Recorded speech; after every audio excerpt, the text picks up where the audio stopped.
2744, que señala lo siguiente: el procedimiento administrativo es promovido de oficio por el órgano competente o a instancia del administrado, salvo por disposición legal o por su finalidad corresponda ser iniciado exclusivamente de oficio o a instancia del interesado. Entonces, en principio, es la administración la que da inicio al procedimiento, salvo aquellos casos donde se prevea que es el administrado el que acciona. Por ejemplo, una denuncia por infracción al Código de Protección y Defensa del Consumidor la inicia un administrado, pero una inspección de transporte público por la Municipalidad de Lima Metropolitana el 28 de julio para saber si hay taxis colectivos informales la inicia la Municipalidad de Lima Metropolitana de oficio. No la solicita Manuel, no la solicita Carlos ni Anton. Entonces, de acuerdo a la naturaleza del procedimiento administrativo, este será iniciado de oficio, en principio, o a solicitud de pago. El artículo 104 regula el supuesto de inicio de oficio, cuando la administración pública tiene la obligación de realizar una determinada actuación. Tal es el caso como las fiscalizaciones en materia de trabajo, ¿cierto? El Ministerio de Trabajo tiene la obligación de fiscalizar que a los trabajadores se les pague sus beneficios sociales, se respete sus derechos fundamentales, se respete su derecho a sindicalizarse, así como el organismo de evaluación y fiscalización ambiental tiene la obligación de la OEFA de fiscalizar el cumplimiento de las obligaciones que contiene un estudio de impacto ambiental, así como el Ministerio de Energía y Minas tiene la obligación de verificar si se cumplen los términos en que se ha establecido una concesión minera, eléctrica o hidrocarburífera. Y así sucesivamente, la administración pública tiene una obligación de verificar el cumplimiento de normas que se han encargado, sectorialmente hablando. Y así me dice el artículo 104.1. Dice: para el inicio de oficio de un procedimiento debe existir disposición de autoridad superior que la fundamente en ese sentido, una motivación basada en el cumplimiento de un deber legal o el mérito de una denuncia. Entonces, aquí claramente te establece que si es un imperativo de una norma que tú como organismo público realices determinada actuación, tienes que hacerlo. El Ministerio de Salud tiene entre sus funciones, es el ente rector de la salud pública, y entonces a través de la Dirección General de Salud tiene que velar porque, por ejemplo, la contaminación sonora en determinados distritos no afecte negativamente la salud, en coordinación con las municipalidades, en coordinación con el gobierno regional, ¿sí? Así también el Ministerio de Transporte y Comunicaciones tiene que velar porque el transporte público tenga los requerimientos técnicos cumplidos, ¿no? No podría haber un transporte público sin una aprobación de su certificación para que pueda circular, ¿sí? Y así todos los ministerios, como el de Comercio Exterior y Turismo, verificar que los hoteles 5 estrellas o los restaurantes de 5 tenedores cumplan con las exigencias establecidas para estas actividades productivas. De no cumplirlas, pues podrán ser pasibles del inicio de un procedimiento sancionador que determine una sanción como una multa, una suspensión de la licencia, una clausura del local. Pero también te dice que no solamente es por mandato legal, sino también por mérito de una denuncia. Entonces aquí no se entiende bien hasta qué punto es de oficio si tú como administrado estás haciendo la denuncia. Lo que pasa es que en realidad estás diciendo a la administración pública: cumple tu deber. Mira, he detectado que en el centro de Lima hay restaurantes que no brindan las condiciones de salubridad suficientes para poder elaborar los alimentos, Municipalidad de Lima Metropolitana verifica la preparación de esos alimentos. Es una denuncia, pero apuntando al cumplimiento de un deber del ente competente para efectos de fiscalizar el cumplimiento de las normas mínimas, por ejemplo, de salud, de seguridad, o podría ser también de educación, que algunas universidades estén funcionando de manera irregular, también puede ser denunciado ante el Ministerio de Educación o la CONAFU, entre otros. Y el artículo 104.2 agrega: el inicio de oficio del procedimiento es notificado a los administrados determinados cuyos intereses o derechos protegidos puedan ser afectados por los actos a ejecutar. En principio, toda actuación de la administración pública tiene que ser notificada, tiene que apercibirte sobre la actuación que se va a realizar en tus instalaciones o que involucra algún tipo de responsabilidad. ¿Para qué cosa lo hace? Para que se inicie un procedimiento administrativo respetando el debido proceso. Tienes que conocer los cargos que se te imputan, o tienes que conocer qué cosa van a verificar en tus instalaciones. Claro, hay algunos casos en los cuales no lo dirán en primera mano, sino en el mismo momento que haces la inspección te están notificando para efectos de evitar que haya ocultamiento de pruebas o de descubrimiento de infracción. Por eso acá se dice salvo en los casos de fiscalización posterior a las solicitudes o a su documentación acogidos a la presunción de veracidad. También está el caso en el cual yo he presentado una solicitud, me han aprobado mi derecho administrativo y me han aplicado el principio de presunción de veracidad, o sea, lo que está allí contenido se presume que es auténtico. Luego voy a verificar si eso es así, y de encontrar que es falso, que sancionaré, ¿no es cierto? Te podré imponer hasta 5 UTs, ¿sí? Y podré denunciarte por falsedad genérica, entre otros, además de poder plantearte una responsabilidad civil por daño de haber ocurrido. Pero también dice acá la posibilidad de la fiscalización posterior que toda actividad estatal tiene cuando apruebas un derecho normativo. Que hemos aprobado tu concesión, algunos documentos hemos considerado que son veraces, pero además estás comprometido a determinadas obligaciones. Esas obligaciones vamos a verificarlas vía control posterior, vía verificación de parte de la entidad posterior. Y continúa: la notificación incluye la información sobre la naturaleza, alcance y, de ser previsible, el plazo estimado de su duración, así como de sus derechos y obligaciones en el curso de tal actuación. Cuando me notifica una denuncia de parte de, por ejemplo, presentada por una de ustedes ante el COP, al administrado le dicen cuáles son los cargos que se le imputan, le dicen el plazo que tiene para responder, le dicen cuáles son sus derechos, en qué normas se ampara el COPI para poder notificarlo, etc. Y además le advierten cuál es la sanción que se va a imponer en caso que se verifique el método de infracción. Como por ejemplo, el no tener libro de reclamaciones. Es una infracción. Y te van a multar. Y te van a decir ahí que te van a multar. Y no tienes tiempo para defenderte, aunque a veces poco o nada se puede hacer. ¿Sí? Sigamos avanzando.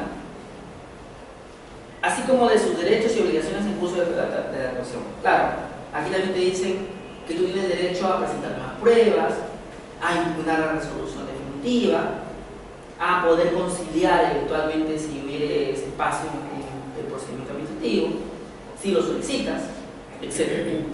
El artículo 104.3 dice: la notificación es realizada inmediatamente luego de emitida la decisión, salvo que la normativa autorice que sea diferida por su naturaleza confidencial basada en el interés público.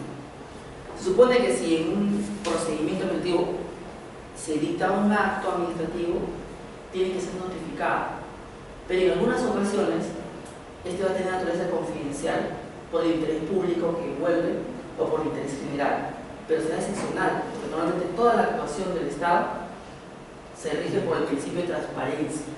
Todo lo que hace el Estado al ser público y de interés general, debe permitirse el acceso a los ciudadanos de dicha información. Por ejemplo, la aprobación de un estudio de impacto ambiental, por ejemplo, la aprobación de una concesión, como la de Telefónica, como la de Claro, por ejemplo, la aprobación de la concesión de Metropolitano, el estudio de impacto ambiental del Metropolitano, el estudio de impacto ambiental del tren eléctrico, la concesión del tren eléctrico como se ha dado, el tema de las obras públicas, en qué términos se han otorgado, quién ganó la buena pro, en qué términos se le otorgó la misma, es naturaleza pública, no es un hecho confidencial. Entonces aquí lo confidencial tendrá que precisarse con una norma específica y tendrá que motivarse razonablemente. Tendrá que decirse por qué razones esto no puede ser el motivo de conocimiento de los ciudadanos en general. En caso de defensa nacional, comprar armamento. En caso de derecho de intimidad, seguridad nacional, en caso de temas de alguna forma, cuentas corrientes, se preserva el derecho a la reserva de esta información porque es una naturaleza de carácter personal. Sin embargo, en la mayoría de los casos, como medio ambiente, salud, patrimonio cultural, presupuesto del Estado y en general cuestiones de interés social, tendrán que ser transparentadas. Por ejemplo, ¿cuántos tanques tiene el Perú? Y uno dirá, eso es secreto nacional. Pero en un mundo moderno como el nuestro, que ya se sabe cómo venden los tanques a nivel mundial, ya no es tan secreto eso, ¿no? Entre los países se conoce ya cuánto es la cantidad de bomberos que tienen. Entonces, parece ridículo hoy día que se nos diga información sobre cuántos aviones tiene el Perú, cuántos están en buen estado, cuántos helicópteros pueden volar, cuántos helicópteros pueden volar, porque eso en realidad sería de interés general en la medida de que en la lucha contra el VIH se tiene que determinar cuánto es lo que se está invirtiendo y qué cosas se está haciendo al respecto. Hay por ejemplo, un punto limítrofe, ¿no? ¿Es seguridad nacional o seguridad nacional? ¿Cómo puedo fiscalizar la política de combate del narcotráfico si yo desconozco si mis soldados, mis policías, se les da rancho? No, eso es seguridad nacional. Si tienen armas operativas, y cuántas municiones se le da, etcétera, etcétera. ¿Hasta qué punto esto se transforma efectivamente en un tema de seguridad nacional, pero también de interés público? Entonces ahí hay un asunto bastante espinoso, ¿no? Se puede decir que es seguridad nacional, pero también podríamos argumentar que es de interés social, porque es de interés general saber cómo están combatiendo los policías, soldados allá. Y hay un punto polémico a discutir. Después pasamos al artículo 105, que es el derecho a formular denuncias que tienen todos los administrados. Cada uno de ustedes eventualmente tendrá que interponer en algún momento una denuncia. Por ejemplo, si el especialista legal comete una inconducta funcional en la atención al expediente, por ejemplo, se demora 2 años en resolver algún escrito por verlo y después también hace lo propio, eso será pasible de una denuncia ante el PODECNO, ante este organismo de control de la magistratura de la Corte Superior que corresponde. Eso es una denuncia, como lo será también la denuncia por vulneración a normas de competencia o normas de propiedad intelectual o normas de consumidor o normatividad relacionada al medio ambiente, etc. Y dice, artículo 105.1, todo administrado está facultado para comunicar a la autoridad competente aquellos hechos que considere contrarios al ordenamiento, sin necesidad de sustentar la afectación inmediata de algún derecho o interés legítimo, ni que por esta actuación sea retirado sujeto del procedimiento. Me están diciendo que cualquier persona que detecte una irregularidad en la actuación de la administración pública, en la actuación de un particular que debe ser regulado por el Estado, o en un procedimiento en el cual no es parte, tiene el derecho de poner en conocimiento esa irregularidad a la autoridad competente. Aunque él no sea directamente afectado, aunque él no sea directamente beneficiario, tiene ese derecho.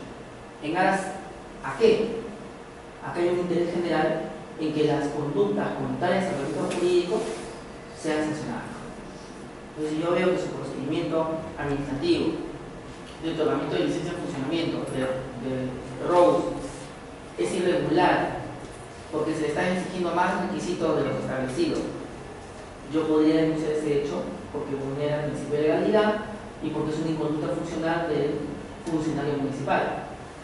Lo propio podríamos hacer en algunos casos donde evidentemente yo no soy parte, pero estoy dándome cuenta que a ustedes le están vendiendo un producto defectuoso que no es mío, tampoco es yo soy el consumidor directo, pero al ser algo de interés general puedo denunciar esa conducta del proveedor y el COPI tendrá que accionar su procedimiento sancionado para fiscalizarlo y eventualmente, si es el caso, sancionar. A eso se refiere aquí este artículo 105, a una legitimidad para obrar en el ámbito de los procedimientos administrativos sancionadores amplio, ¿no? Amplio. Cualquiera puede presentar una denuncia, aún no siendo parte del procedimiento, aún no siendo directamente beneficiario. A propósito del caso de Castañeda Segovia, uno puede realizar una tacha o un cuestionamiento a un magistrado que está postulando sin ser parte del procedimiento de selección del magistrado, ¿no? Por virtud de este artículo. Yo podría hacerlo, porque hay un interés general de que el procedimiento se lleve de acuerdo a las normas y el interés público y el interés social. Y dice, la comunicación debe exponer claramente la relación de hechos, las circunstancias de tiempo, lugar y modo que permitan su presentación, la indicación de sus presuntos autores, partícipes y notificados, el aporte de la evidencia o su descripción para la administración proceda a su ubicación, así como cualquier otro elemento que permita su comprobación. Este es básicamente la estructura de una denuncia, pero también podría ser de un escrito judicial. Primero, específicamente digo quién soy, ¿no? Yo, Carolina Torres Pando, con número de DNI tal, con domicilio tal, me presento ante usted a fin de exponer los siguientes hechos. 1 romano, hechos. 1.1, que siendo tal hora me apersoné a la bodega tal, la cual me maltrató y cuando pedí su libro de reclamaciones no tenía, y empieza a relatar los hechos. Y luego a posteriori dice, fundamentos de derecho, que de conformidad con el artículo 18 y 19 del Código de Defensa y Protección al Consumidor se me ha brindado un servicio inidóneo, por lo tanto debería haber una sanción a este proveedor, etcétera, etcétera, ¿no? Por tanto, solicita usted de copy resolver conforme a ley. Firmo y pago mi derecho de denuncia, si ese es el caso. Entonces, a eso se está refiriendo, ¿no?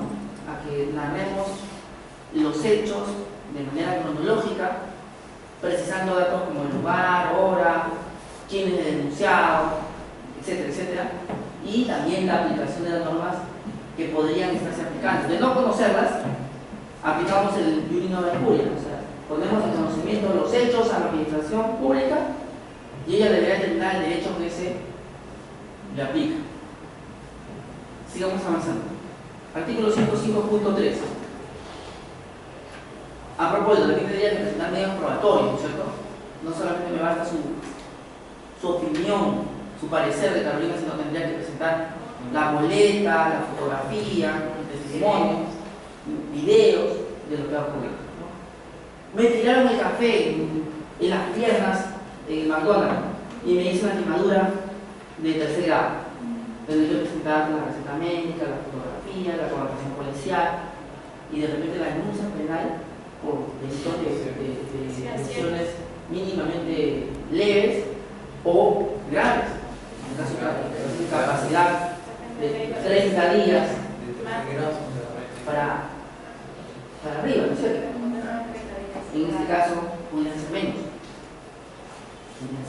En ese sentido, mi denuncia administrativa no obsta que yo inicie alguna denuncia penal o civil, una demanda civil de ese caso. Y dice, su presentación obliga a practicar las diligencias preliminares necesarias y una vez comprobada su verosimilitud, a iniciar de oficio la respectiva fiscalización. El rechazo de una denuncia debe ser motivado y comunicado al denunciante si estuviese individualizado. Aquí me están diciendo que, en principio, la autoridad administrativa debe verificar si los hechos allí contemplados en su denuncia son veraces, auténticos. Y eso es en principio como consecuencia del interés por conocer la verdad material de lo que realmente ha ocurrido.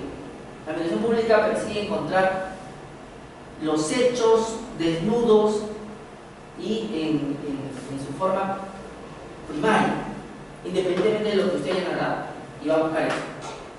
¿Sí? Podría declarar, como acá se señala, rechazada su denuncia, pero para hacerlo tendrá que motivar ese rechazo con argumentos de hecho y de derecho. Y claro, usted tendrá el derecho también de apelar. Es un recurso impugnatorio que se puede interponer hasta 15 días hábiles después del acto administrativo que usted está cuestionando, y que no te obliga a presentar nueva prueba, sino que con los mismos argumentos y pruebas que ahora en el expediente puedan ser materia de revisión por el superior jerárquico a aquel que dictó el acto administrativo que rechaza tu denuncia. Sigamos avanzando. Dice acá, su presentación obliga a practicar las diligencias preliminares necesarias y una vez comprobado su denuncia, iniciar de oficio la respectiva fiscalización. El rechazo de una denuncia debe ser motivado y comunicado al denunciante si estuviese individualizado. ¿Sí? Léame el artículo 106, claro, que se refiere al derecho de petición administrativa. Artículo 106. Derecho de petición administrativa. Cualquier administrado, individual o colectivamente, puede promover por escrito el inicio de un procedimiento administrativo ante todas y cualesquiera de las entidades, ejerciendo el derecho de petición reconocido en el artículo 2, inciso 20 de la Constitución Política del Estado. Entonces aquí me están diciendo que yo le puedo hacer una petición a la administración pública dentro de las funciones que desarrolla, sea de interés individual o colectivo, y me tienen que atender esa petición porque ese es un derecho constitucionalmente reconocido y el Estado se debe justamente a la efectivización de los derechos constitucionales. Seguramente ese derecho de petición podría ser para que me instalen una reja, para que me mejoren el parque, para que hagan fiscalización en los restaurantes del vecino, para que fiscalicen si las antenas de telefonía tienen autorización o no otorgada, para ver si el estudio de impacto ambiental sus obligaciones se están cumpliendo, para ver si los transportistas públicos que transitan por el Arequipa cuentan con licencia para ello, etc. ¿Sí? Podría ser un derecho de petición en ese sentido, en promover una actuación de fiscalización de parte de la administración, pero también podría ser para peticionar un derecho. Quiero pedirte una concesión minera, quiero pedirte que me apruebes un estudio de impacto ambiental, quiero pedirte que de pronto me entregues una autorización para poder hacer de operador turístico, o quiero que me des autorización para tener una licencia de conducir, etc. Siga leyendo el artículo 106.2. El derecho de petición administrativa comprende las facultades de presentar solicitudes en interés particular del administrado, de realizar solicitudes en interés general de la colectividad, de contradecir actos administrativos, las facultades de pedir informaciones, de formular consultas y de presentar solicitudes de gracia. Entonces encontramos que el derecho de petición administrativa es el género de un derecho fundamental que va a dar lugar a otros derechos como consecuencia del mismo. Por ejemplo, el derecho a formular una consulta es parte del derecho de petición, sí. El derecho a impugnar es parte del derecho de petición, sí. El derecho a solicitud de acceso a información es parte del derecho a la petición, sí. El derecho a que me perdones una multa como derecho de gracia es parte del derecho de petición, sí. Entonces, en realidad, el derecho de petición es el género donde encontraremos otras especies de derecho de petición más específicas sobre puntos más concretos. Y así tenemos que la petición, por ejemplo, acá dice, puede ser de carácter individual o colectivo. Puedo peticionar a favor mío o a favor de mi comunidad. Como por ejemplo, cuando yo solicito autorización para poder realizar una marcha por un determinado proyecto de ley, estoy pidiendo en interés colectivo de un grupo de personas. Pero si estoy pidiendo autorización para pintar un muro con un grafiti de acción poética, es el interés de Manuel, nada más, personal. O está pidiendo Manuel autorización para poder presentar su espectáculo con su grupo y él tocando la guitarra en la Plaza San Martín, es en interés particular, solo de él, no hay un interés general. Continúa con la parte final, 106.3. Este derecho implica la obligación de dar al interesado una respuesta por escrito dentro del plazo legal. Efectivamente, tenemos que darle respuesta a las solicitudes de los administrados, a las peticiones, dentro del plazo preestablecido, no dentro del plazo que a mí se me ocurra. Entonces aquí cuando no me dan la respuesta en el plazo establecido, ¿qué tengo que aplicar? Tengo que observar el texto útil o procedimiento administrativo y verificar de qué tipo de procedimiento estoy hablando.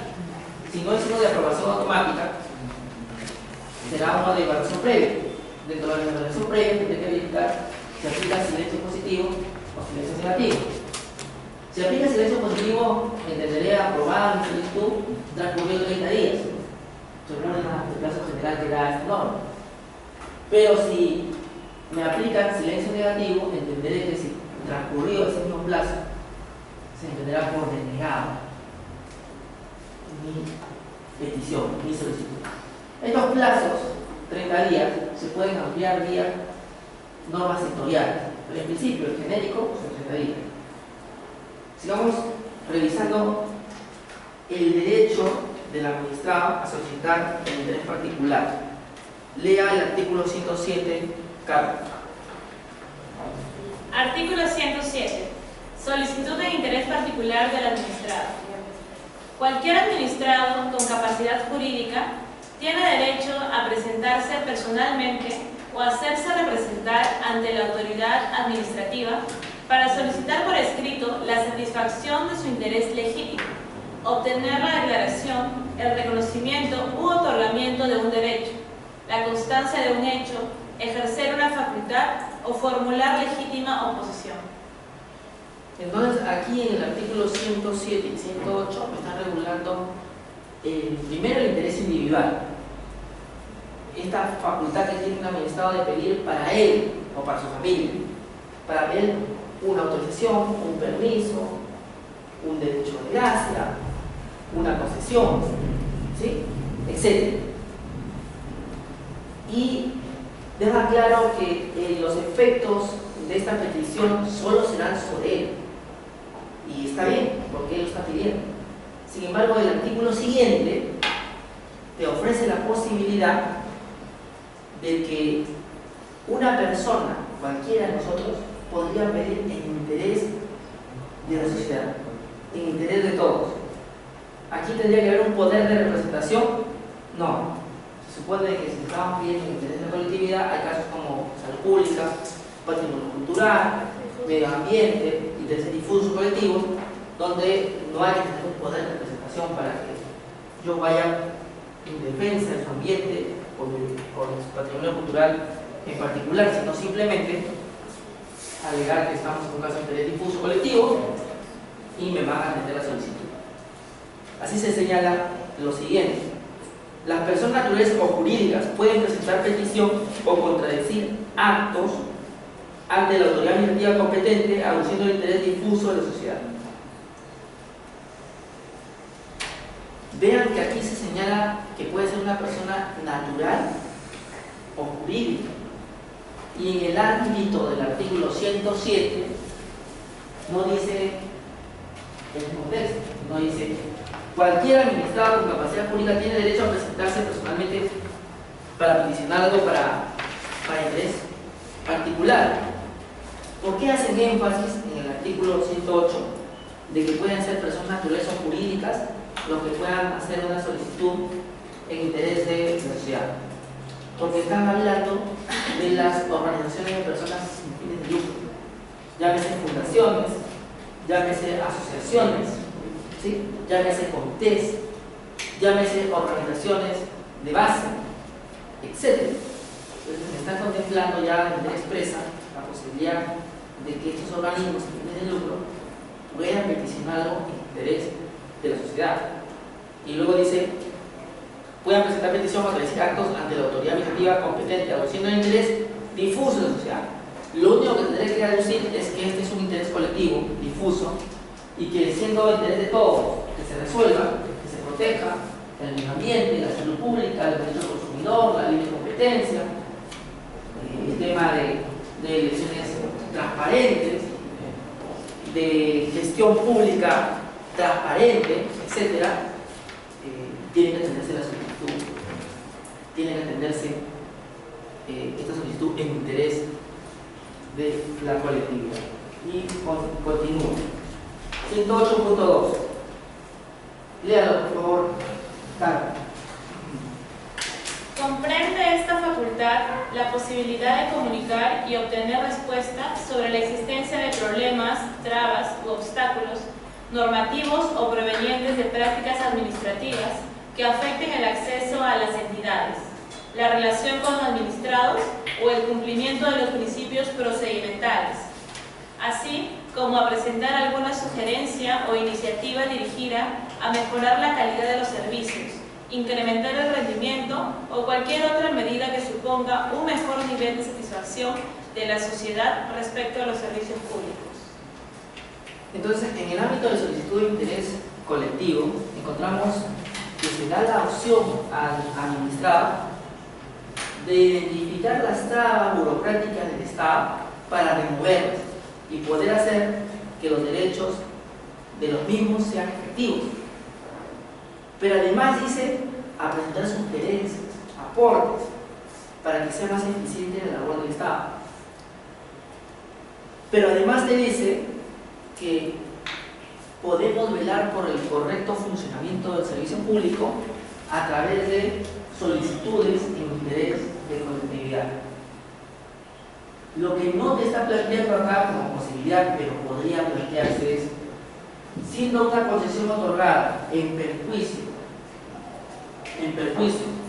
de la sociedad, por ejemplo, una empresa de operadora de celulares se le otorga de manera ilegal su concesión. Cualquiera no podría presentar un recurso de apelación amparándose en la solicitud en interés general de la colectividad, y la respuesta me parece que sí. ¿Por qué? Porque en el fondo tendría el espíritu de este artículo. Solamente está acá planteándose como una especie de participación ciudadana para que tú le digas qué estoy haciendo mal y para mejorarlo, ¿cierto? ¿Cómo puedo aportar? ¿Qué sugerencias me puedes dar? ¿Cómo mover trabajo? Pero ¿por qué no presentamos un recurso de apelación o un recurso de nulidad cuando haya el otorgamiento de una concesión de ley irregular? Porque eso también es interés colectivo. No está contemplado expresamente, pero podría desprenderse o no. A mí me parece claro que sí. Además, porque la nulidad es una cuestión de interés social o no. La nulidad es una concesión. Claro, entonces tendría legitimidad para hablarlo. Claro, podríamos plantearlo como una posibilidad. Y no son pocos los casos donde en la aprobación de estudios de impacto ambiental quien ha apelado es alguien que no es parte del procedimiento. Pero acá claramente, si ustedes leen en el caso de las denuncias, dice que pudiera no ser parte del procedimiento, el artículo 105. Entonces, si no me lo quieres considerar como un recurso de apelación,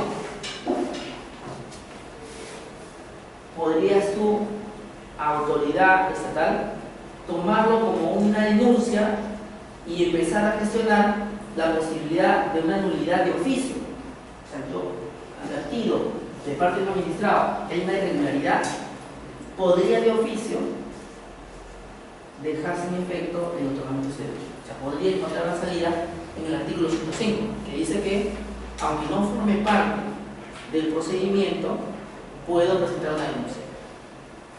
Pero también podríamos considerar la apelación como válida en el ámbito del artículo 108, porque es parte de tu derecho de petición. Yo de alguna forma me constituyo en un actor que defiende los intereses de la sociedad y apelo a ese otorgamiento de ese derecho administrativo porque afecta a derechos de terceros, y esos derechos son salud, medio ambiente, cultura, consumidor, competencia leal, etc. Y me constituyo. Dime por qué no podría, si aquí me estás diciendo que hay una solicitud de interés general de la colectividad, y mientras aquí no se prohíba la interposición de una apelación en interés de la colectividad, ¿por qué me podrías declarar rechazada la apelación si es que no encuentras un fundamento legal? Yo encuentro acá la base legal para ese tipo de delitos. ¿Cuántas veces se han dado este tipo de procedimientos? No sé nada. Las veces que se han planteado no se han considerado. Me parece que podríamos modificar esas políticas, podría ser el mérito que, si todos somos interesados en que el otorgamiento de derechos objetivos se dé de manera transparente y es el interés general, podríamos también proteger ese procedimiento a través de apelaciones en interés colectivo. Claro, bien fundamentada. Si es una apelación maliciosa, tendrá que ser fundamentada. Pero si tiene fundamentos probatorios, argumentos válidos, me parece que deberían proceder. Por eso dice acá, solicitud de interés general comprende esta facultad la posibilidad de comunicar y obtener respuestas sobre la existencia de problemas. Es un problema de que tu concesión ha sido otorgada con vicios, con actos irregulares y que le trae consigo la nulidad, claro, entonces podría plantearlo. ¿Por qué no? Acá dice, comprende esta facultad la posibilidad de comunicar y obtener respuestas sobre la existencia de problemas. Quiero saber si me has aceptado mi apelación o no, porque acá tengo una irregularidad que estoy denunciando. Trabas o obstáculos normativos o provenientes de prácticas administrativas que afecten las actividades, la relación con administrados o el cumplimiento de principios procedimentales. Se vulneran principios procedimentales si le doy la buena pro a alguien que no tiene las limitaciones técnicas o ha entrado por la ventana en el procedimiento y está dando el concurso de la materia regular. Así como a presentar el rendimiento o cualquier otra medida que suponga un mejor nivel de satisfacción de la sociedad respecto a los servicios públicos. Entonces, puedo presentar sugerencias, dice, puedo presentar iniciativas para incrementar ese rendimiento de la calidad del servicio. Pero ¿qué pasa si por televisión me entero que un periodista ha encontrado la prueba bajo la cual un funcionario hizo ingresar a una persona a la administración pública vía soborno? ¿Sí? Yo como administrado puedo directamente denunciar ese hecho a la administración vía este interés general contemplado en el artículo 108 para que se declare nulo ese otorgamiento de la buena pro. Sí. Sí. Porque evidentemente acá dice que hay que incrementar la calidad del servicio público. No la incremento si es que entran personas que no cumplen los requisitos establecidos en las bases. Entonces, acá se supone que solamente es una sugerencia por oficio. No es que yo también estoy diciéndote acá que siendo el servicio público algo que es beneficioso para la sociedad, yo me considero directamente interesado y presento mi recurso de apelación. Y si no lo quieres considerar recurso de apelación, considéralo como una denuncia.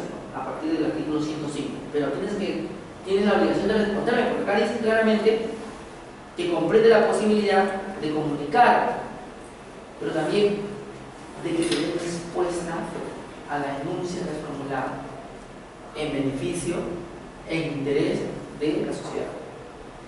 El artículo 109 nos habla de la facultad de contradicción administrativa, que en buena cuenta podría ser el género del derecho a impugnar en materia de procedimiento administrativo.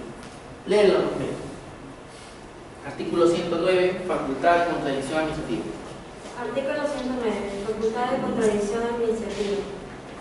Frente a un acto que supone que viola, afecta, desconoce o lesiona un derecho o un interés legítimo, procede su contradicción en la vía administrativa, en la forma prevista en esta ley, para que sea revocado, modificado, anulado o sean suspendidos sus efectos. Entonces, aquí me están diciendo que los administrados tenemos derecho a interponer recursos impugnatorios, pero también podrían interponer un recurso que no es impugnatorio, pero que es un recurso de contradicción. Por ejemplo, cuando critico una resolución administrativa de última instancia, que ya se han agotado todos los recursos impugnatorios, pero yo me pongo a criticarlo públicamente en medios y además le envío una carta a la autoridad estatal dando mi parecer contrario al que han planteado. Aquí también se plasma en principio la libertad de expresión del administrado, porque no necesariamente se traduce en un recurso impugnatorios, sino también en la posibilidad de la crítica, que todos tenemos derecho a los actos administrativos y a las resoluciones administrativas. Si las sentencias se pueden criticar, ¿por qué no se puede criticar la resolución administrativa? Habría de alguna forma razonabilidad, digamos. Y aquí está el derecho contemplado en el artículo 109. Vía mi facultad de contradicción administrativa, yo puedo criticar públicamente una resolución administrativa, una actuación, y no ser demandado por difamación, por calumnia, que me han vulnerado mi honor como funcionario. No estoy vulnerando, no estoy criticando la resolución. Me estoy ciñendo a una crítica estrictamente de derecho y de los hechos que han expuesto la resolución. No estoy faltando la verdad, y tienes que tener correa para poder aguantar la crítica que te puede hacer un administrado. Independientemente de la facultad de libertad de expresión que tenemos todos los administrados para criticar la actuación de la administración pública y de sus resoluciones y actos administrativos, tenemos, por otra parte, ahora sí, los recursos impugnatorios, que podrían ser un recurso de apelación, un recurso de reconsideración, un recurso de revisión, un recurso de nulidad, o el que le gusta más a su compañera Carolina, un recurso de queja. Pero adviértase que el recurso de queja en realidad no es un recurso impugnatorio, aunque puede coadyuvar a uno. Empecemos por el que le gusta a Carolina. El recurso de queja se interpone cuando existe demora en un trámite administrativo y un funcionario público responsable. Entonces se interpone contra el funcionario, pero se le dirige al superior jerárquico. Cierto día es dependiente de Carol, yo dirigiré mi queja a Carol para que corrija la inconducta funcional de algo, ¿sí? Pero ese con propiedad no es un recurso impugnatorio, sino es un recurso para efectos de velar por la conducta idónea y correcta de los funcionarios públicos, que más va a las personas que a la actuación de la propia administración pública. En cambio, la facultad de contradicción iría más de la mano con el recurso de apelación, que es aquel que se presenta cuando uno está en desacuerdo con una resolución administrativa y tiene que, de alguna forma, cuestionar la misma ante el superior jerárquico. La presenta ante el órgano que emitió el acto, puede volver a repetir los hechos, pero tendrá que ser una debida motivación de las razones por las cuales no está de acuerdo con la resolución administrativa que cuestione. y luego tendrá que decir cuál es el agravio, tendrá que expresar cuál es el agravio, por qué te perjudica la resolución administrativa que impugnas, cuál es el perjuicio. Y bueno, luego que resuelva conforme ley. Su bien superior jerárquico, si él mismo le da la razón, dejará sin efecto el acto administrativo, fusión. En cambio, el recurso de reconsideración tiene otra naturaleza. Es aquel en el que el administrado está en desacuerdo con el acto administrativo que la autoridad ha emitido, pero que él desea, él quiere que tú te corrijas en un juicio de valor que has hecho en tu resolución y que ese juicio de valor ha dado lugar a que no te concedan el derecho. O sea, el administrador tiene el deseo de que vuelvan a realizar su expediente en la misma autoridad porque a su parecer no ha sido evaluado de manera idónea, correcta. Se le ha pasado a evaluar algún punto de los elementos que fueron objetos de análisis en el expediente administrativo. Lamentablemente, a mi parecer, existe un requisito así, de una forma sine qua non, bajo el cual no te van a admitir tu recurso de reconsideración si es que no presentas un medio probatorio nuevo. Entonces, aunque yo como administrador quiera hacer que tú lo revises de nuevo, no tengo un medio probatorio nuevo, solo me quedará el recurso de apelación. Es más, si presento mi recurso de reconsideración y no presento prueba nueva, la autoridad la considera apelación. En virtud del principio, el jurista no incluye. No, acá te has equivocado. Como no has presentado prueba nueva, esto se tomará como recurso de apelación y se le dará a superior jerárquico. Esto es un error a mi criterio, porque la propia norma te señala excepciones. Ejemplo, ¿qué ocurre en los casos Rose en los cuales solo existe una instancia? El ministro me ha resuelto no darme una concesión, por decirlo, ¿no? El ministro ha resuelto no darme un derecho. Arriba del ministro, ¿quién está? Nadie. Y entonces, aquí el recurso de apelación ante quién no presenta. Ante el mismo. ¿Y quién lo resolverá?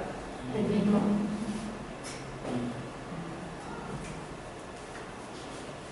Además, habría que hacer notar que aquí se pondría que en principio pluralidad de instancia. Pero en realidad el ejemplo que les quería poner era sobre el de reconsideración. Cuando en algunos casos existe una única instancia, el recurso de reconsideración no exige prueba. El ministro de Tribunal resuelve: yo no quiero presentar recurso de apelación porque es absurdo, ¿no? ¿Qué es lo que tendría que presentar recurso de apelación si ya no hay superior? Entonces presento de reconsideración y vuelve a realizar el criterio. Bueno, si en ese caso lo permites, ¿por qué no los demás? ¿Cuál es la razonabilidad de que no le permitas que el administrado tenga la opción de que la administración pública, que en primer momento le dio una observación a su derecho, no lo vuelva a poder realizar? ¿Por qué no? ¿Por qué no? Yo no encuentro razón, sobre todo cuando hay ejemplos que he planteado cuando hay una instancia única, donde ya la norma expresamente te dice que es exonerado. Exonerado de prueba nueva porque es única instancia. Ahora, en este caso me parece claro que vulnera tu pluralidad de instancia, ¿no? Porque sea que pretende consideración o apelación, estás en la misma instancia. Habría que resolver eso en el ámbito administrativo porque me parece que no se garantiza un debido proceso, porque siempre van a tener a la misma persona resolviendo tu caso. Pues independientemente de eso, no parece razonable que el recurso de consideración tenga la exigencia de una prueba nueva en mérito a que yo como administrado deseo que la propia autoridad que me dijo que no en primer instante vuelva a realizar el expediente en la medida en que pudo haberse con cualquier ser humano escapado de algún documento y que yo se lo hago ver a posteriori y él no puede luego corregirse. Quien va a perder tiempo luego soy yo, porque va a subir al superior jerárquico, luego lo va a revisar después de unos cuantos meses, vuelve a primera instancia y me dice ya, pero a lo mejor es más rápido que tú lo hagas. Allí está, de alguna forma, un punto que podría ser a futuro corregido. No encuentro la ventaja del primer laboratorio nuevo, no lo encuentro. Si alguien lo encuentra, que me cuente por qué sería interesante mantener el recurso de conciliación con prueba nueva.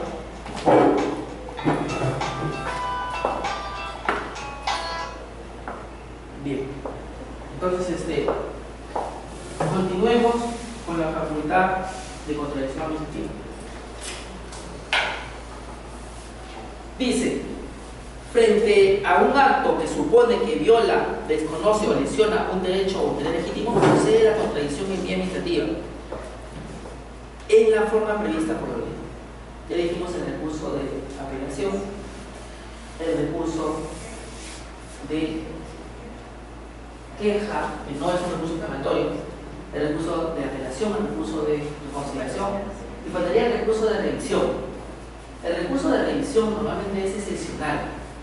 Se da cuando en un gobierno regional o en un gobierno municipal, por ejemplo, se resuelve una cuestión administrativa y agotado el gobierno regional, las instancias primera y segunda, o el gobierno regional en lo propio, hay una autoridad nacional que puede revisar en última instancia el caso.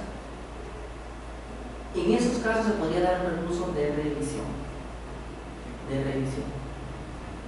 El Consejo de Minería tiene el recurso de revisión porque es el ente que revisa los asuntos mineros a nivel nacional, independientemente de lo que hayan resuelto los gobiernos municipales o gobiernos regionales.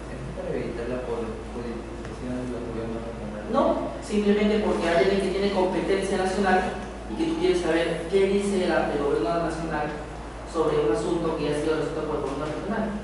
En tanto y cuanto la mayoría de facultades que poseen los gobiernos regionales un día pertenecieron al gobierno central. Como parte de ese, de alguna forma,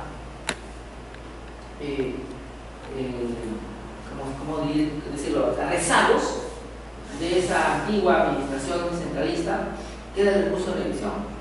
Porque con propiedad, los gobiernos municipales y gobiernos regionales son autónomos. No deberían sus resoluciones ser revisadas por una instancia de ámbito nacional. Sin embargo, existe este recurso de revisión que puede darle un plan a el gobierno municipal o el gobierno regional en algunos casos. No son muchos. Sí, adelante.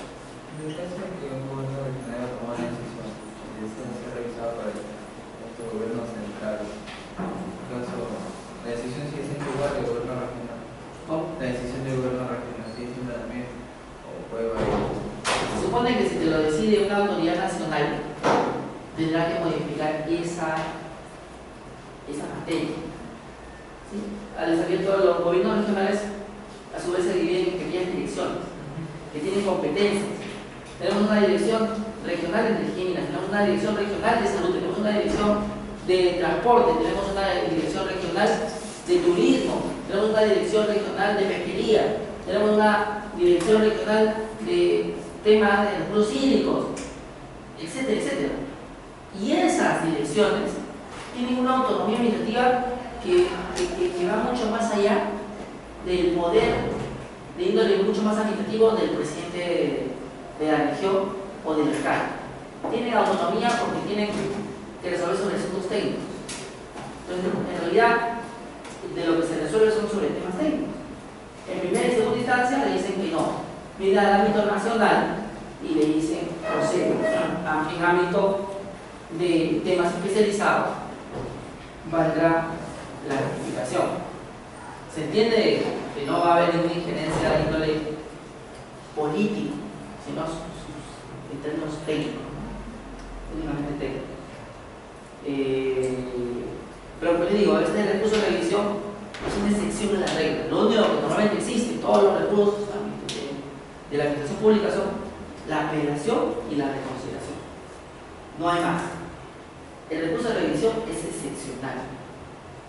Es excepcional. También tenemos otro recurso que puede tener naturaleza impugnatoria, que es los recursos de nulidad.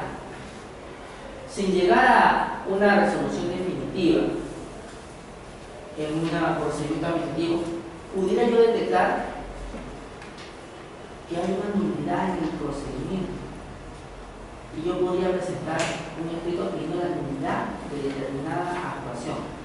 Ejemplo, en el ámbito de un estudio de impacto ambiental, uno presenta el instrumento de gestión ambiental, luego empiezan a revisarlo los diversos sectores, la Autoridad Nacional del Agua, el Ministerio de Agricultura, el CERNAP, el Ministerio de Cultura, etc. Y resulta que en paralelo se realiza la participación ciudadana. Y en teoría, el titular del proyecto ha dicho: hemos realizado 33 talleres. Un periodista descubre que en realidad no ha habido más que 2. Podríamos pedir la nulidad de este procedimiento de participación ciudadana porque no ha cumplido con todas las audiencias, todos los talleres informativos que dice haber realizado y que estaban en su proyecto. Claro, y es una nulidad que se produce de determinada actuación, determinado acto administrativo dentro de un procedimiento mayor. Y no es propiamente de alguna forma impugnatorio, pero se vincula al mismo debido a que quizás esto puede ser advertido cuando se aprueba el estudio de impacto ambiental. Y esa nulidad que pudo ser presentada antes de que se apruebe el estudio de impacto ambiental aparece en el recurso de apelación. Podría plantearse. Entonces, vamos a resumir. Tenemos como recursos impugnatorios propiamente dichos los recursos de apelación, reconciliación y revisión. Como recursos complementarios que nos pueden ayudar a mejorar la administración pública, el recurso de queja, que hace posible que la función pública asuma su responsabilidad por las demoras en el trámite de un expediente. Y también tenemos el recurso de nulidad, que si bien no es propiamente un recurso impugnatorio, sí podría estar contenido en un recurso de apelación, o en un recurso de reconciliación, o en un recurso de revisión, o podría estar solito, si es que se presenta antes de que se dé la decisión definitiva del procedimiento. Se presenta mucho antes. Recuerden que el Código Procesal Civil se aplica en el procedimiento administrativo y las nulidades en el ámbito administrativo se presentan en el primer acto siguiente al haber tomado conocimiento de la misma, ¿verdad? Entonces podría ser que antes de que se resuelva el expediente de forma definitiva uno notifique a la autoridad y pida la nulidad de la actuación que está haciendo, contraria a la norma jurídica. Léame por favor, Carol, uno de los derechos del administrado más interesantes, como es el derecho a solicitar acceso a información pública, contemplado en el artículo 110. Artículo 110. El derecho de petición incluye el de solicitar la información que obra en poder de las entidades, siguiendo el régimen previsto en la Constitución y la ley. Antes de ingresar al derecho a acceso a información pública, que es muy conocido, habría que notar sobre la facultad de contradicción objetiva que ésta puede ser presentada incluso únicamente en interés moral, o sea, no tiene que haber un perjuicio patrimonial o económico para poder interponer un recurso impugnatorio. Y así lo dice acá el artículo 109.2. Para el interés puede justificar la titularidad del administrado, debe ser legítimo, personal, actual y probado. El interés puede ser material o moral. Entonces no tiene necesariamente un perjuicio patrimonial. De allí que para mí este artículo 109 o el artículo 108 podrían justificar una apelación propuesta por una persona que no es parte del procedimiento administrativo, pero que tiene interés moral, porque se resuelve un concurso público de manera transparente. Ahora sí continuamos con el artículo 110, que es el derecho al acceso a la información pública, contemplado en la Constitución Política del Estado peruano y además contemplado en una ley de transparencia público y además en su reglamento. Y claramente te establece la posibilidad de poder solicitar información de manera incausada, sin decir la razón, y que se refiera a asuntos de interés general, como temas medioambientales, como educación, como gestión pública, como patrimonio cultural, como temas de consumidor, como temas de telecomunicaciones, etc. Siempre que sea de interés general, deben permitirte el acceso a la misma. Se presume que todo lo que tiene en su poder, en el archivo, la entidad pública, se presume público. La excepción es que sea confidencial o reservado. Para que sea confidencial o reservado, tendrá que haber una debida motivación. De lo contrario, se tendrá que presumir público. Sigamos con el artículo 111, que es el derecho de formular consultas. Léalo, por favor, Carlos.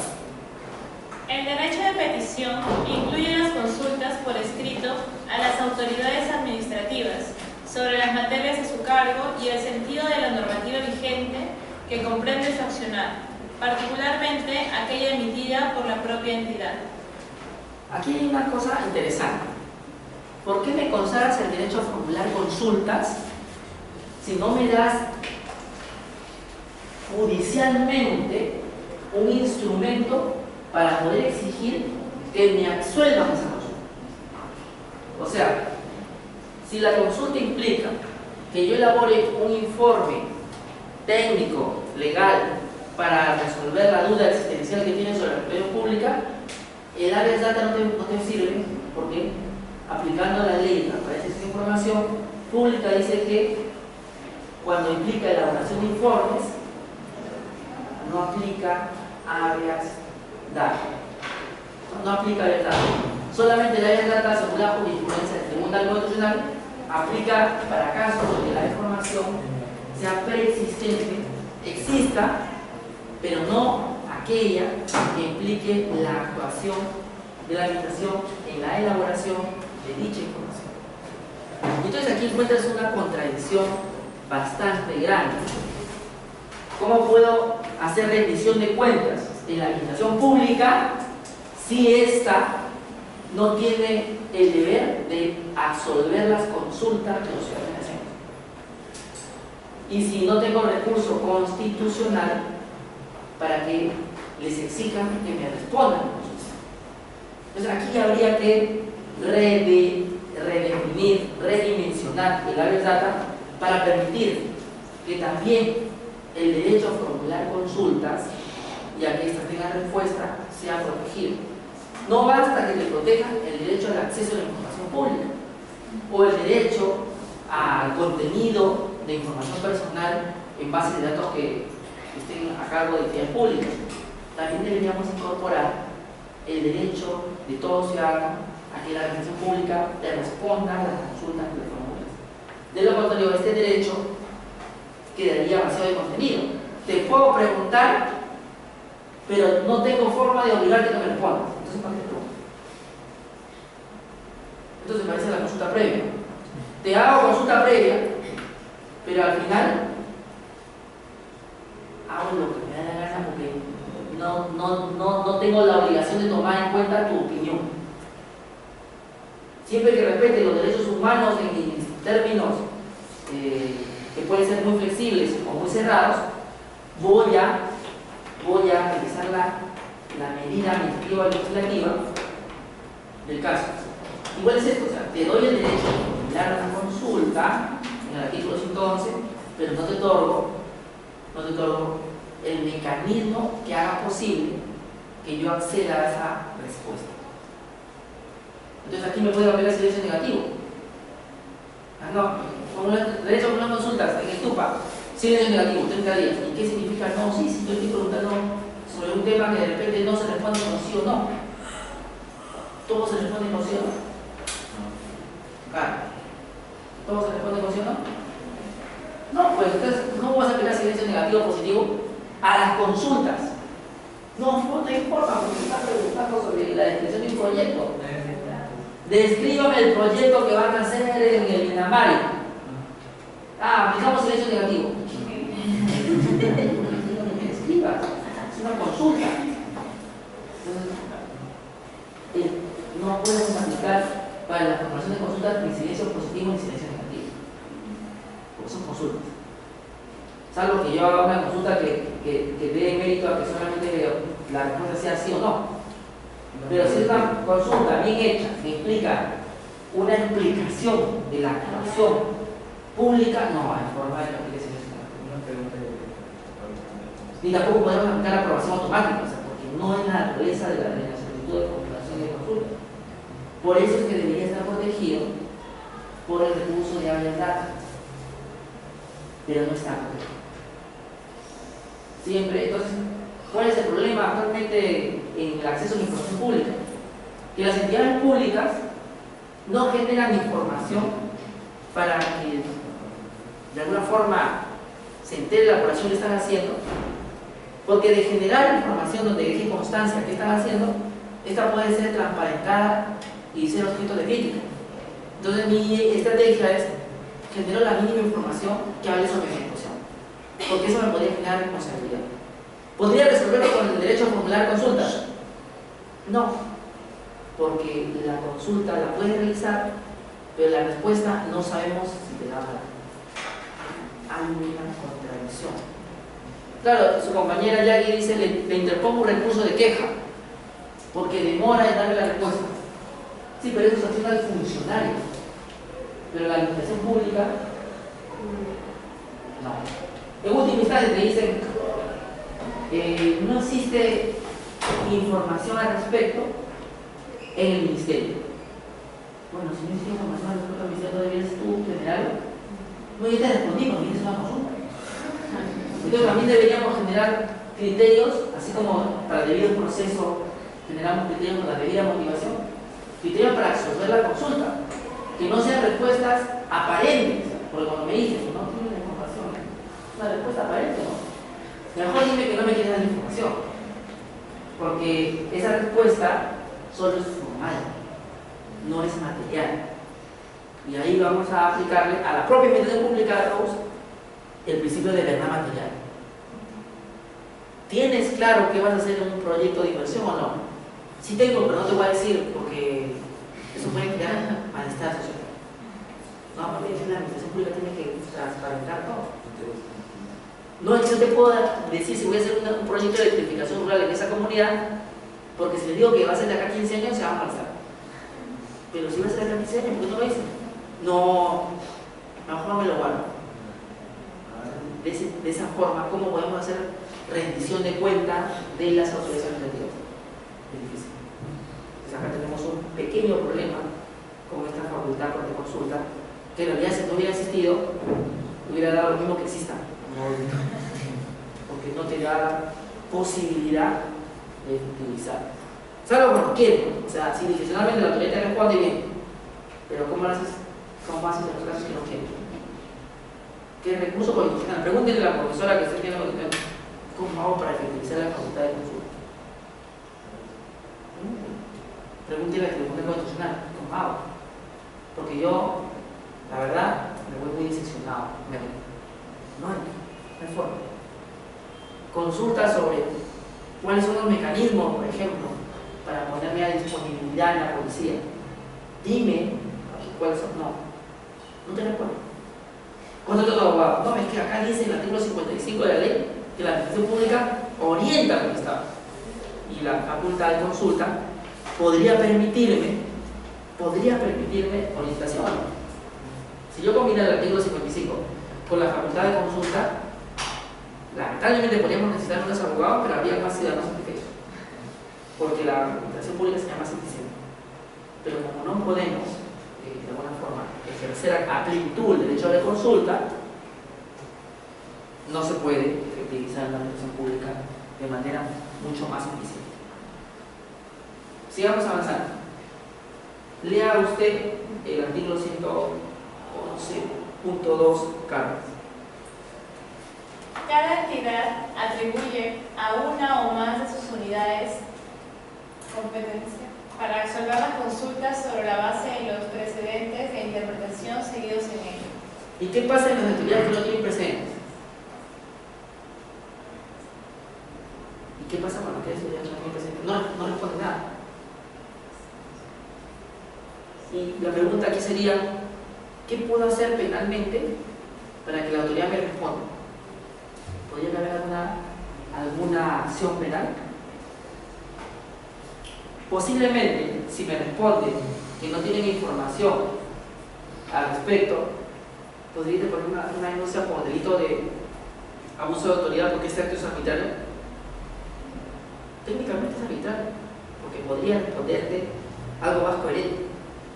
Pero claro, difícilmente un juez penal podría condenarte por ese hecho, porque estamos acostumbrados a que la administración pública sea muy formal y no te dé una respuesta material en el sentido propio de término. Léame el artículo 112, Jackie. Con la facultad de formular peticiones de gracia, el administrado puede solicitar al titular de la entidad competente la emisión de un acto sujeto a su discrecionalidad o a su libre apreciación o prestación de un servicio cuando no cuenta con otro título legal específico que permita exigirlo como una petición en interés particular. Merle, explícanos esa facultad de gracia. Normalmente la facultad de gracia se observa en el caso de las multas de tránsito. Cuando uno pide que por alguna razón extraordinaria, por favor no me cobres esa multa, que efectivamente cometí la infracción. Pero tú, como autoridad administrativa, puedes discrecionalmente dejarla sin efecto. De pronto soy un pequeño empresario, un taxista, cuyo vehículo es de tan bajo valor, el cobrarme esa multa de 7.000 soles implicaría que esta imposición de esa multa sea confiscatoria porque me vas a quitar mi propiedad. Y te pido por favor que por lo menos me perdones unas 5 multas para que yo pueda pagarte por el vehículo trabajando y no sin el mismo cuando lo remates por el motivo. Podría proceder el derecho de gracia. Porque a veces las multas se imponen sin tener en cuenta la condición socioeconómica de a quién se lo va a imponer. Y tratan igual a quizás un transportista que esté iniciando su actividad productiva económica que a alguien que tiene muchos años. Y eso podría ser contraproducente para sus derechos como Estado. Podríamos corregirlo vía derecho de gracia. Estamos a punto de cobrarte y la municipalidad te dice: bueno, promete no volver a hacerlo, por esta vez dejamos en efecto la multa, pero la próxima vez no tengas duda que vamos a arreglar tu estatuto activo y vamos a embargar tu carro y vamos a remontar. ¿Sí? Y vamos a impuestos. Conservativo. A eso se refiere esta facultad de gracia, ¿no? Sigue leyendo.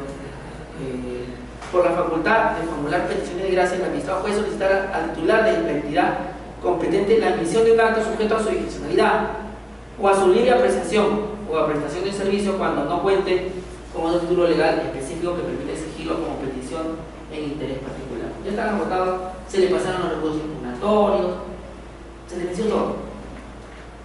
Pero esta decisión es discrecional.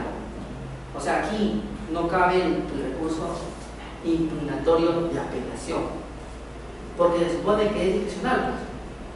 Se supone que es algo que queda al arbitrio de la autoridad.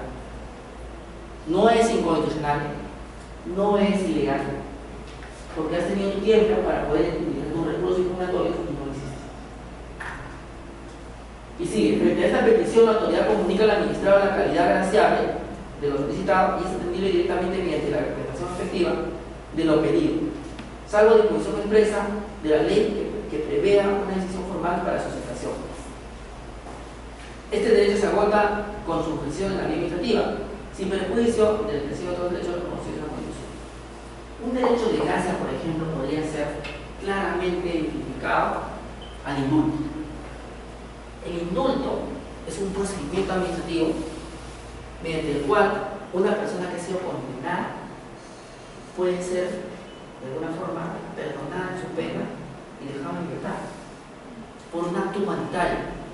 Tiene una enfermedad terminal y no es humano que lo mantengas en una celda por el resto de su vida. Ya pagó 30 años, le faltan otros 20 y ya no vale la pena que esos 20 años que son de padecimiento de una enfermedad terminal las pasen, ¿no? O de repente el caso de narcotraficantes, burrieres, que eran muy jóvenes, son adoctrinados y su primera entrega los descubren y son condenados a 15 años, porque encima de todo los hacen culparse que ellos son los jefes de la banda, etcétera, etcétera. Pero a las luces de la realidad uno dice, aquí hubo coacción, el señor tiene una vida por delante, sería muy injusto de pronto en aras al fin resocializador de la pena, permitir que cumpla 15 años. Me ha presentado solicitud de indulto y yo veo que padeciendo una enfermedad grave o por un acto humanitario pueda yo dejarlo en libertad. Es más, el derecho que tiene el presidente de la República de otorgar el indulto no está necesariamente ligado al tema humanitario, podría ser arbitrario. Simplemente podría haber en este caso, usted fue condenado a 15 años, tiene 23 años y dices, una persona de 23 años pasar 15 años de su vida por haber llevado 1 kilo de droga en su mochila, me parece desproporcional, aunque los jueces piensen lo contrario. Y entonces decido en un acto de política criminal para de alguna forma tener penales mucho más dignos con gente verdaderamente peligrosa dentro y no gente que de repente pueda ser suavizada. Imaginemos hipotéticamente, decido liberar a aquellos mujeres que por primera vez cometieron ese delito y que tienen determinada edad como para resocializarse, siempre y cuando cumplan determinados compromisos. Y empiezo a poner que sigan educación universitaria, que paguen su reparación civil, si lo vuelven a hacer se duplica la pena, etc. Como reglas. Es una facultad del Ejecutivo. El indultable, ¿no? El de poner las reglas se supone que ya es de la política criminal, de derecho penitenciario. El indultar es arbitrario, es discrecional. Dice la Constitución que no debería ser completamente arbitrario, pero en el fondo lo es, en la medida de que no tienes que expresar una motivación muy profunda. Y además porque no hay posibilidad de impugnación. Puedes impugnar un otorgamiento de indulto. No puede, porque está dentro del derecho de gracia. Y como está dentro del derecho de gracia, entonces yo debo ceñirme a la respuesta que me van a dar, porque ya ha sido condenado y es mi atribución como presidente de la República perdonarte la pena o no. Como del Congreso de la República, la amnistía. Entonces,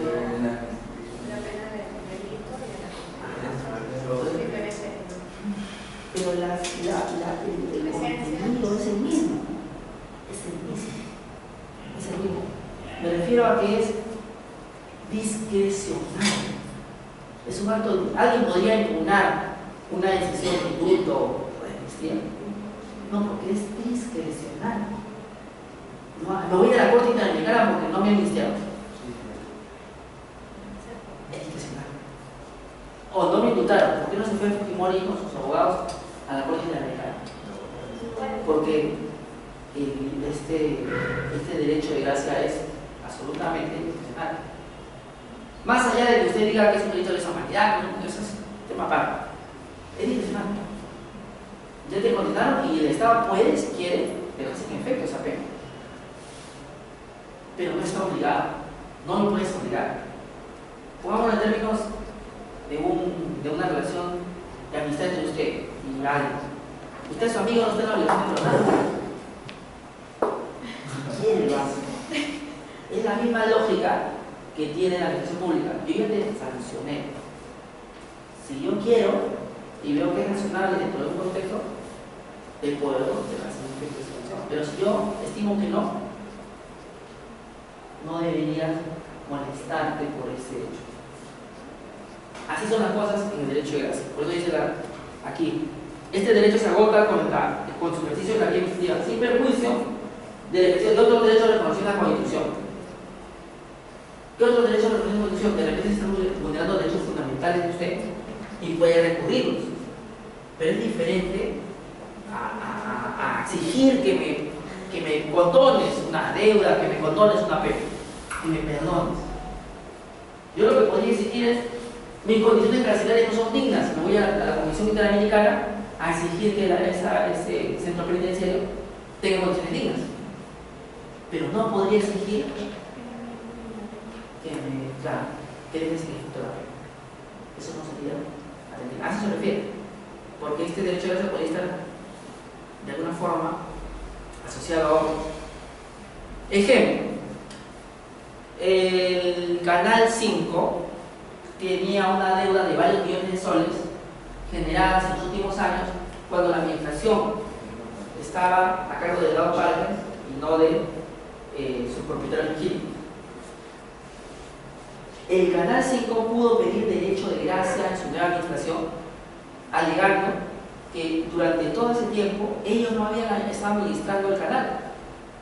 Y la ciudad pudo decirle a Merlin: ok, tienes razón, fue un administrador judicial, fue un administrador que era órgano de auxilio judicial, y a ti no te es imputable lo que hizo ese señor en ese periodo. Tendremos que exigirle a la administradora de esa época, que estaba por encargo del Poder Judicial, administrando el canal. No resulta razonable que te endosen a ti las deudas tributarias que no pagó ese señor al que se le declaró judicial. Y derecho de gracia.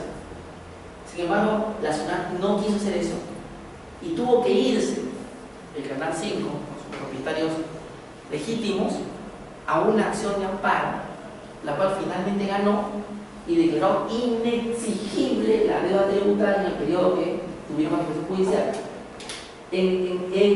en cumplimiento con los lineamientos y jurisprudencia de la Corte Interamericana para un caso similar, como fue el caso de Canal 2 con Barry Pilch.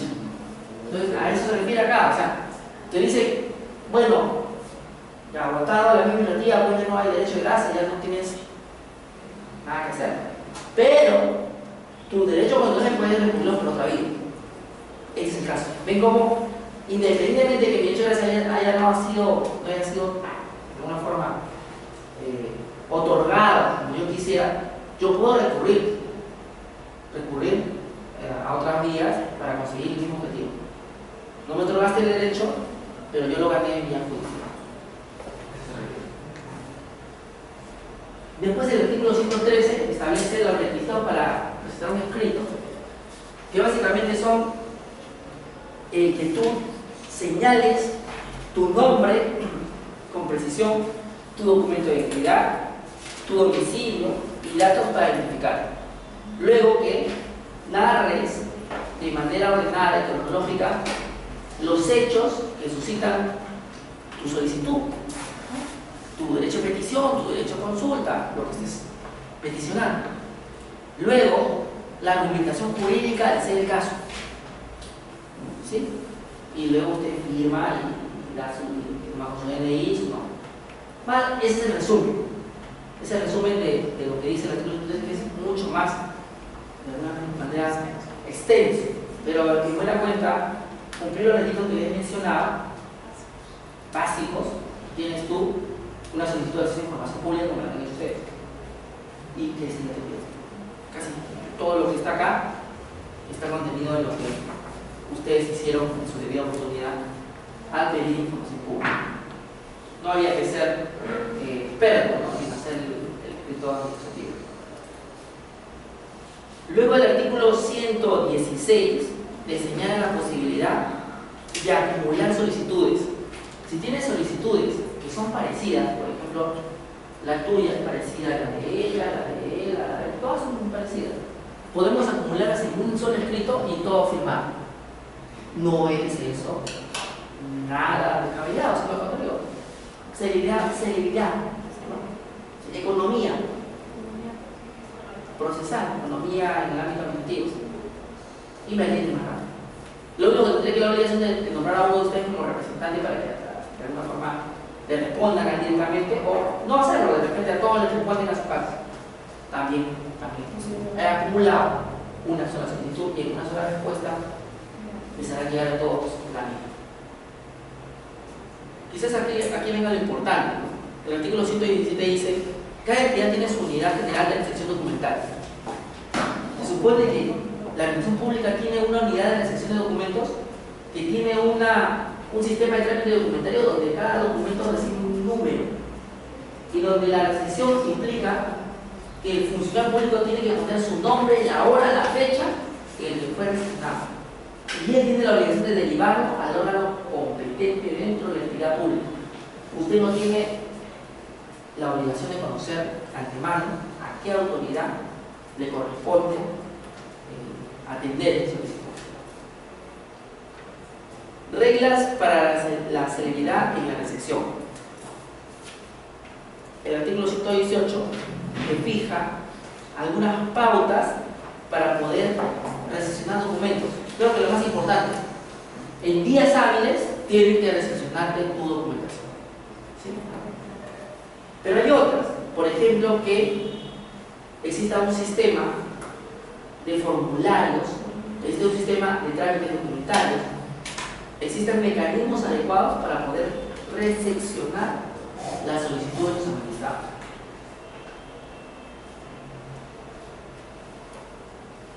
El artículo que a mí más me gusta, en realidad está en el artículo 124 y el artículo 125. Son artículos que no deben olvidar porque son capitales para poder ejercer mis derechos que he mencionado. O sea, mi derecho a la denuncia, mi derecho a la petición, mi derecho a la transparencia de información pública, mi derecho a formular consultas, mi derecho a la contradicción, mi derecho a impugnar. Tienen el obstáculo de que a veces la administración pública no me acepta el recurso. No me lo acepta porque dice que está mal elaborado. Al respecto, habría que recordarles el artículo 124.1, que deben memorizarlo cuando pueden. Dice acá: las unidades de recepción documental orientan al administrado en la presentación de solicitudes y formularios. Muy bien, me orientan, pero no pueden denegar la recepción. Mira, claro, así se hace, esto tiene que ser así, así, así. Cuando lo hayas hecho, vuelves. No, me estás orientando nada más, porque tú no puedes denegarme el ingreso de mi documento ni calificar. No porque yo lo diga, saco mi ley y digo, el artículo 124 dice: quedan obligados a recibirlos y darles ingreso para iniciar o impulsar los procedimientos, sin que en ningún caso pueda calificar, negar o diferir su admisión. Entonces, de esa forma, claramente te dan el derecho de que resuelven sí o sí su expediente. Imagínense que están postulando un cargo. Están postulando Merly para ser directora general de asuntos ambientales energéticos.